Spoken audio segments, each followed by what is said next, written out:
მთვარე, ჩვენი ერთგული თანამგზავრი.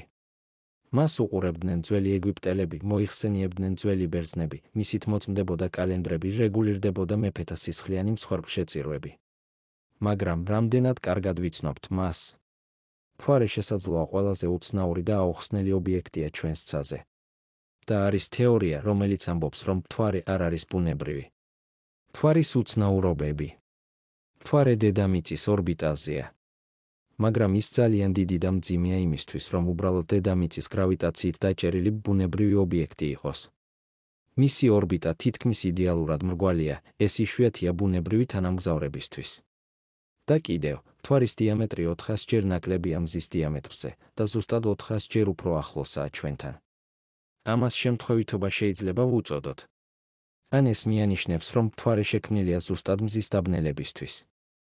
NASA-ს დაკვირვებები 1970-იან წლებში ამერიკულმა ზონდებმა მთვარეზე სეისმური მოწყობილობები დაამონტაჟეს.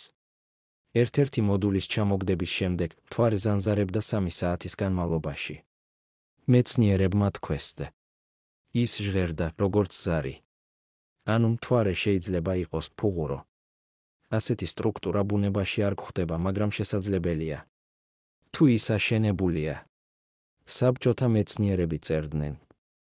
1970 წელს ვიტალის ვარლამოვმა და ალექსანდრ შჩერბაკოვმა გამოაქვეყნეს ნაშრომი, სადაც ამტკიცებდნენ. მთვარე არის უცხოპლანეტური წარმოშობის ხელოვნური თანამგზავრი, განთავსებული დედამიწის ორბიტაზე კონკრეტული მიზნით. ეს თეორია მაშინ სერიოზულად არავინ აღიქვა. მაგრამ კითხვა დარჩა. მითები მთვარის გარეშე ცაზე. ძველი ბერძენი ისტორიკოსი აპოლონიუსი წერდა ხალხზე, რომლებიც ცხოვრობდნენ მაშინ, როცა მთვარე ჯერ არ ჩანდა ცაზე. მსგავსი თქმულებები ფიქსირდება აფრიკულ, ინკურ და მაორის ტრადიციებში. ეს შეიძლება ნიშნავდეს, რომ მთვარე არ იყო თავდაპირველი თანამგზავრი და გამოჩნდა მხოლოდ მოგვიანებით. რატომ არ უბრუნდებით მთვარეზე? 1972 წლის შემდეგ ადამიანი არ დაბრუნებულა მთვარეზე. არსებობს მოსაზრებები, რომ NASA-მ რაღაც აღმოაჩინა, რასაც მალავენ. ცნობილია, რომ მთვარის უკანა მხარეზე დაფიქსირდა უცნობი სიგნალები, გეომეტრიული სტრუქტურები და ელექტრომაგნიტური ველი, რომელიც ცვლის კომპასის მუშაობას. ცრურწმენები მთვარეზე. ხალხი მთვარის შუქზე თავს ცუდად გრძნობს. არსებობს რწმენა, რომ სავსე მთვარეობა ამძაფრებს აგრესიას და ფსიქოსს. ძველად მთვარეს თეთრ თვალს ეძახდნენ, ის უყურებს, მაგრამ არასდროს ახამხამებს. მეცნიერები კი ამბობენ, რომ სავსე მთვარეობის დროს იზრდება სამედიცინო დაწესებულებებში პაციენტების მიმართვები. თუ მთვარე მართლაც არის ხელოვნური სტრუქტურა, ვინ ააშენა ის?